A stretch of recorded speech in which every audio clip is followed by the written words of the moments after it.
What is meant by hikmah? And how is it different from falsafa? They are very close to each other. The subject matter of both is the same.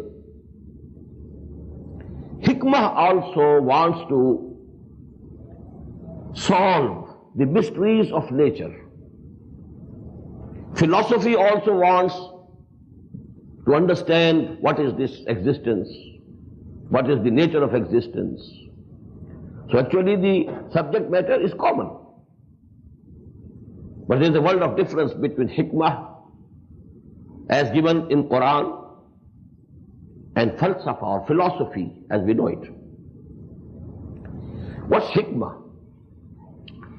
Actually, hakama yahkumu means in Arabic, firstly to frame an opinion, to make a judgment, and then to pass the verdict, to declare the judgment. There are two stages of hakama yahkumu. And you must be remembering, those three ayat of the Quran included in one section of Surah Al-Ma'idah. وَمَنْ لَمْ يَحْكُمْ بِمَا أَنزَلَ اللَّهُ فَأُولَٰئِكَ هُمُ الْكَافِرُونَ وَمَنْ لَمْ يَحْكُمْ بِمَا أَنزَلَ اللَّهُ فَأُولَٰئِكَ هُمُ الْفَاسِقُونَ وَمَنْ لَمْ يَحْكُمْ بِمَا أَنزَلَ اللَّهُ فَأُولَٰئِكَ هُمُ الظَّالِمُونَ. So hakama yahkumu. First of all, you frame an idea, you frame a judgment, and then you proclaim it, and you declare it, and you pass the verdict. So this is hakama yahkumu. And hikmah. Hikmah is a condition when the human reasoning and intellect has become mature enough, but it works under the guidance of an unpolluted nature, so that now it can frame correct opinions and it can make correct judgments. What is that nature? Quran calls that nature fitrah, as we find in Surah Al-Rum, ayah number 30. Fitrat Allahi allati fatara an-nas alayha. Nature, human nature. And you know this human nature, if it is salim, al-fitratu salima, al-aqlu salim, al-qalbu salim, illa man atallaha biqalbin salim.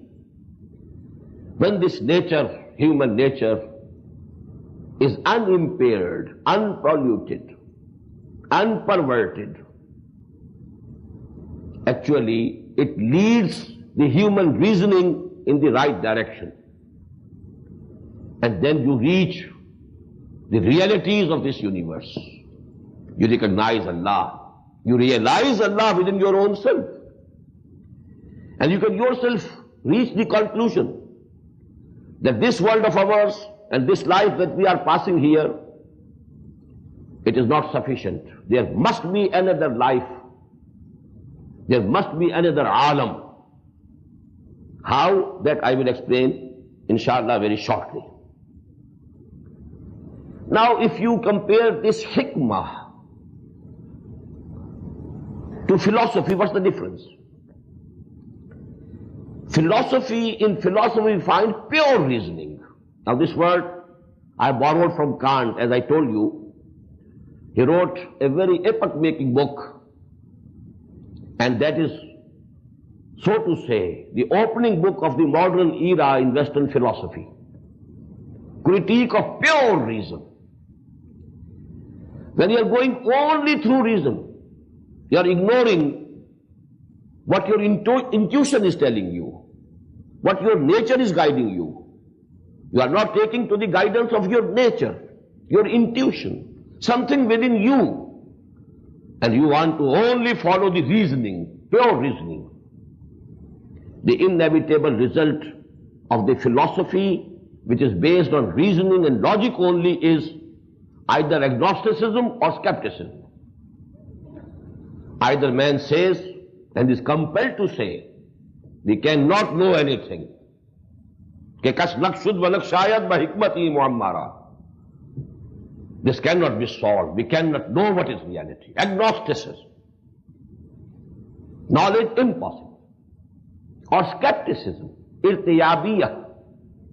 You become skeptic about everything. Because pure logic doesn't take you anywhere. Let me quote a saying of a big philosopher.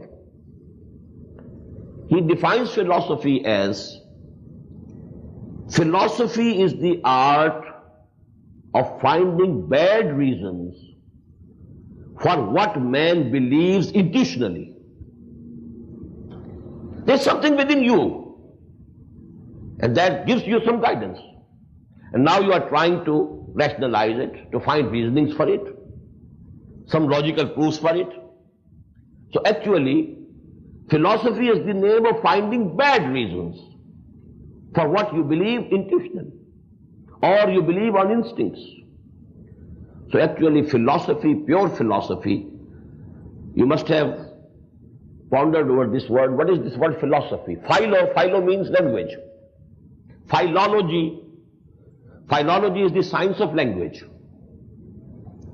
And Sophie means to sophisticate something, to dress up something, to make something look good, to make something fashionable. So fashioning of the logic is philosophy, nothing more than that.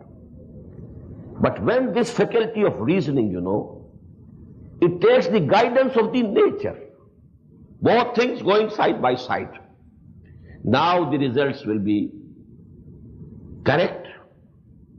They will be absolutely beneficial for the humanity. They will take you to the right conclusions. So that is actually the difference between philosophy and hikmah. And I told you yesterday that a word is used in English language also, sages. Philosophers and sages. Sages actually, this word, denotes those persons who didn't use philosophy only, but they were good-natured, and they took the guidance from their nature also, from their intuition also. Not only the head, but the heart was also at work. When both head and heart go to work together, the resultant is hikmah. When only brain is working, only reasoning, only rationalization, pure reasoning, this is philosophy.